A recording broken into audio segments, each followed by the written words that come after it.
I'm Joe Catalano with an AM Quincy news update for Friday, July 19th. The MBTA will shut down Red Line service on the Braintree line for 24 days in September as part of an ongoing maintenance and improvement project across the entire system. Service will be suspended from JFK UMass to Braintree from September 6th through September 29th. During that time, crews will conduct work on 18 miles of track that should eliminate 20 different slow zones and allow train speeds of up to 40 miles per hour. MBTA General Manager Philip Eng says the shutdown will be unprecedented but necessary for the agency's long-term goal of providing better service. Eng says once complete, it's estimated that a round trip between Braintree and JFK UMass will save 24 to 27 minutes a day.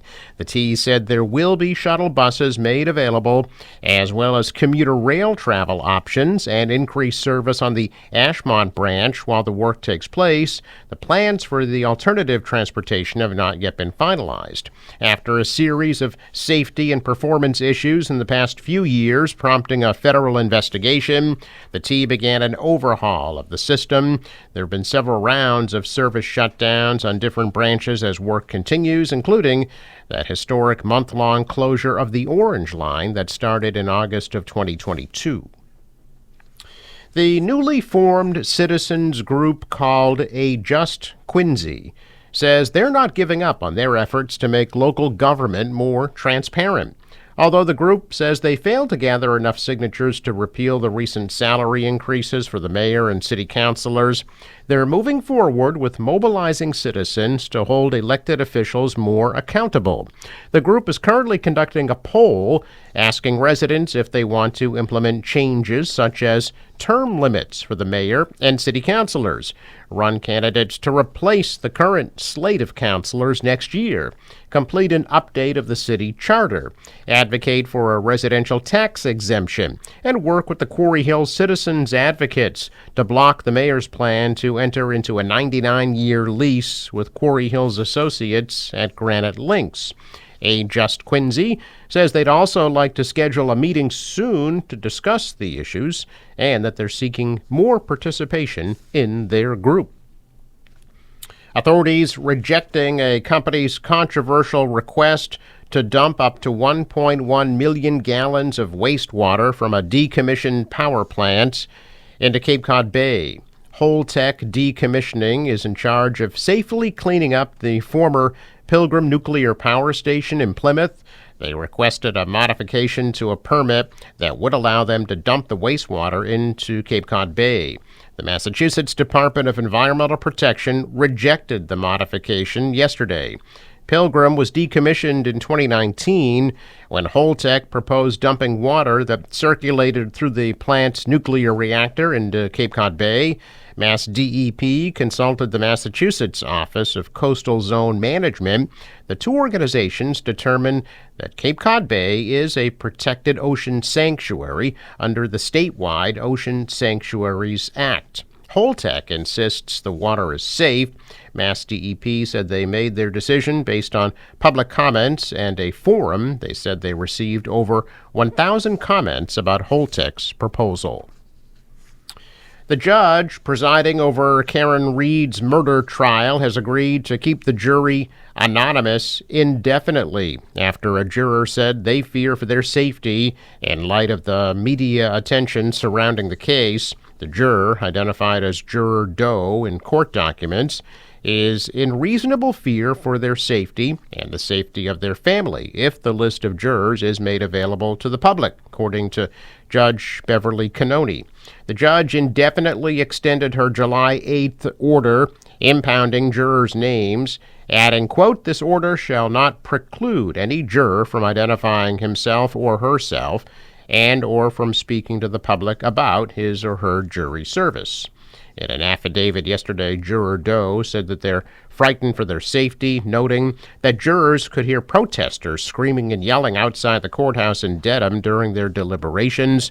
Juror Doe also recalled witness testimony about the alleged harassment they faced as a result of their ties to Reed's case. The judge's initial impoundment order also noted that people associated with the case have been charged with intimidation, an apparent reference to Turtle Boy blogger Aidan Kearney. Kearney, who has long promoted the defense team's cover-up claims, is facing criminal charges for allegedly targeting witnesses in Reed's case. Reed is due back in court July 22nd for a status conference. Without a single Republican vote, Massachusetts House and Senate sent the governor a massive overhaul of the state's gun laws yesterday, crossing one of the most significant items off of the legislature's rest of the July to-do list. The conference committee report, which was announced and unveiled on Wednesday, passed the House on a 124-33 vote, then cleared the Senate by a tally of 35-5. Just a handful of Democrats joined all Republicans in opposition. The bill that Governor Healey now has 10 days to act upon would give law enforcement tools to crack down on untraceable ghost guns, ban firearms in additional public spaces like schools, polling places, and government buildings. It expands the 2018 red flag law to allow school administrators and licensed healthcare providers to petition a court to temporarily take firearms away from someone deemed a threat to themselves or to others. Locally, the Friends of the Ruth Gordon Amphitheater Friends Fridays events continue tonight at 6 p.m. with a performance by Ladies of Blues and Soul. There are free performances every Friday night through August 23rd. There's also an open mic night coming up July 31st at 6 p.m., a salsa dance and reggae performance July 28th at 5 p.m., and a music festival on August 11th from 2 to 8 p.m. The Friends of Wollaston Beach present Yoga on the Beach Saturday from 8 to 9 a.m. on the beach right near Arnold Street. AAA and the Quincy Police Department will be hosting a free children's bike rodeo tomorrow from 11 a.m. to 2 p.m. Children are invited to bring their bikes and helmets and ride through a course that will help them identify their level of cycling proficiency and improve their skills. The event will be held in the rear lot of Quincy High School and will also include child car seat installments and checks. Just a reminder, the free summer meals program continues in Quincy. Free lunches will be distributed weekdays from 11 a.m. to 1 p.m. to children aged 18 and under. Meals will be distributed at the Parker, Snug Harbor, Lincoln Hancock, and Montclair schools and the Ward 2 Community Center in Quincy Point. Meals must be eaten on site, but there is no registration or income requirements. The program runs through August 16th. A check of business news this morning. Stocks tumbled yesterday. The Dow sank 533 points. The Nasdaq dropped 125, and the S&P shed 43 points. Asian stocks are also lower today. The dollar rose, the euro fell. Oil at $80 a barrel. And sports, Red Sox back in action after the All-Star break. They're out in L.A. against the Dodgers tonight at 10:10 p.m. Forecast from the National Weather Service. Today, sunny and dry with a high of 84 degrees. Tonight, clear and more comfortable, lows in the lower 60s. Tomorrow, partly sunny, warm but dry, high of 87. On Sunday, sun and clouds, warm and dry, high of 88. Partly sunny Monday at a high 86. The marine forecast calling for 1-foot waves.